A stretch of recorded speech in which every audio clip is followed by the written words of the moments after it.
La première en chemin, Marie, tu nous entraînes à risquer notre vie aux imprévus de Dieu. Et voici qu'elle se met en argile incertaine de notre humanité. Jésus-Christ, Fils de Dieu, marche avec nous, Marie, sur nos chemins de foi. Et son chemin vers Dieu, ils sont chemin vers Dieu. Marche avec nous, Marie, sur nos chemins de foi. Et son chemin vers Dieu, ils sont chemin vers Dieu. La première en chemin, en hâte tu t'élances, prophète de celui qui a pris corps en toi. La parole a surgi, tu es sa résonance, et tu franchis des mots pour emporter la voix. Marche avec nous, Marie, au chemin de l'annonce. Ils sont chemin vers Dieu, ils sont chemin vers Dieu. Marche avec nous, Marie, au chemin de l'annonce. Ils sont chemin vers Dieu, ils sont chemin vers Dieu.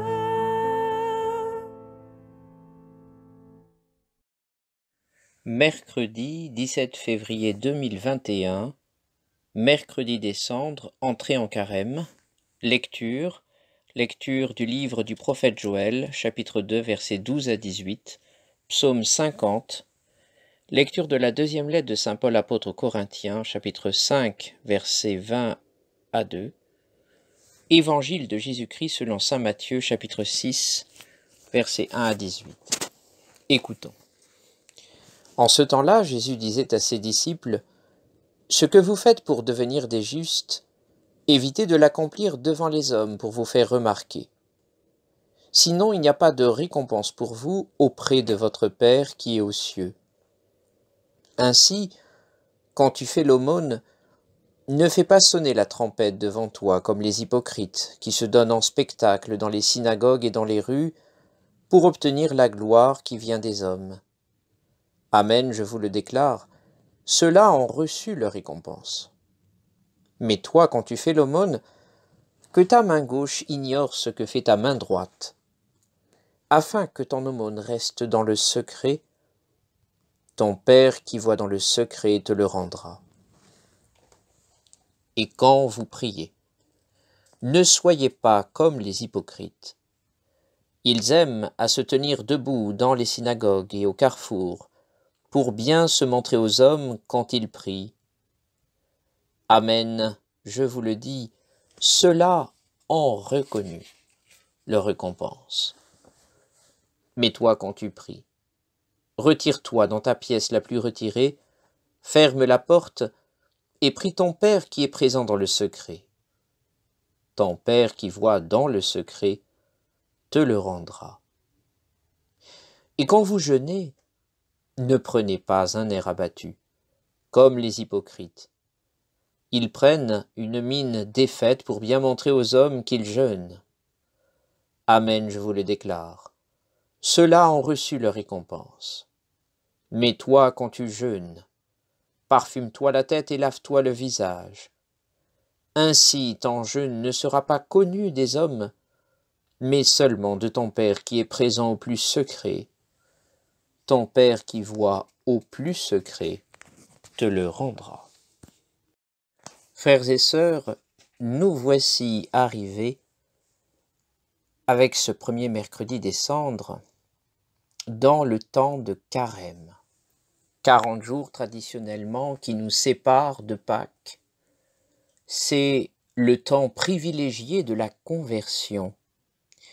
Et permettez-moi de voir à travers l'évangile de ce jour les trois piliers du carême que sont l'aumône, la prière et le jeûne, qui renvoient à trois rapports. D'abord, le rapport à Dieu à travers la prière.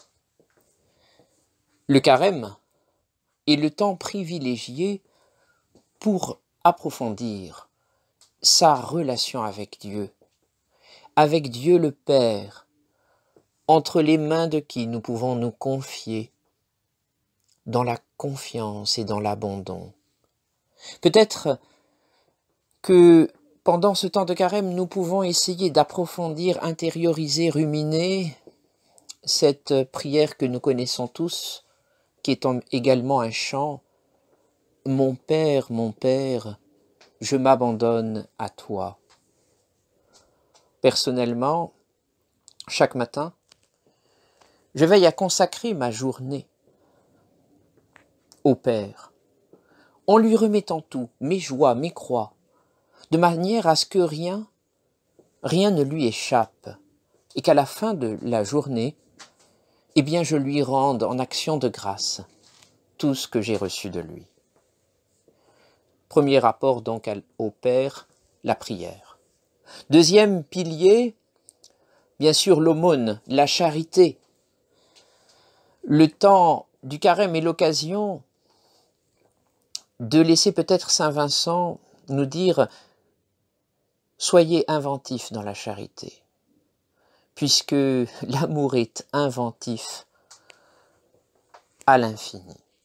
Et donc nous pouvons demander à l'Esprit Saint, qui est l'esprit de charité par excellence, eh bien la grâce d'être peut-être plus inventif, d'être plus attentif aux besoins de mon frère, et plus particulièrement, bien sûr, des plus pauvres, des plus fragiles.